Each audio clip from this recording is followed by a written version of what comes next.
Chairman, and thank you to everyone that's been involved in this incredibly important project. I remember getting interested in this project really for a few reasons. The first was when I first got elected to the Senate, I actually came out and met with the Carver County group, and they went through all of their ideas of what would be important for our third fastest growing county in the state, right? Carver County. And one of them was clearly internet access. The second way I got involved was that I'd seen firsthand around our state the problems with internet access. And I truly believe that a kid that's born in Carver County should be able to stay and work in Carver County. And you're not going to be able to do that and have jobs here unless you have good internet access. So when we were looking at ideas for that Recovery Act, for me, up front and center was broadband for our state and for our country. Third reason I kept getting involved in helping Carver was that I hired your chief deputy county attorney, Allison O'Toole, as my the Carver County attorney, as my chief of staff of our Minnesota office. She'd worked with me in Hennepin County. She came over from Carver, and she certainly reminds me every single day of all the needs of Carver County when I see her every single day. So that is a good insider that you have right there.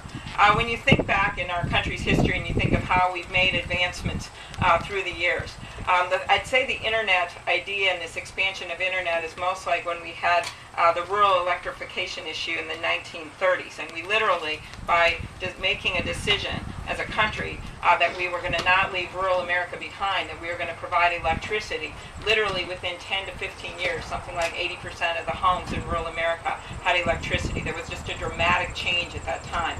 And we're now seeing the same with the internet. I think you all know how great this project is. This new fiber optic ring is going to connect 11 cities throughout the county, and once things are fully up and running, the impact will be huge. It's going to help our schools as we see more and more of our schools in rural Minnesota connecting up with each other and connecting up with the metro so that they can be offered classes that they might not be able to receive specialized classes with advanced subjects in one topic, hooking up with our technical colleges, hooking up with our universities. You're going to see our local public safety network, Sheriff, be stronger, something that's near and dear to my heart.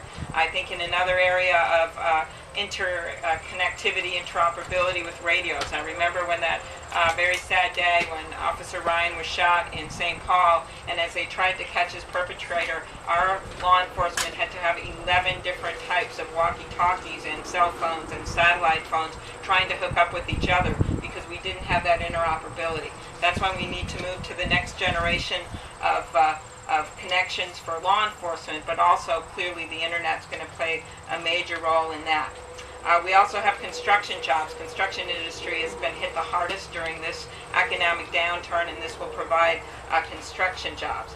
And I think the final and probably most important reason is the economic one. Whether you're a gift shop or a restaurant or a family farm or a little startup company, broadband is a ticket to reaching new customers, to selling more products, and to growing your business.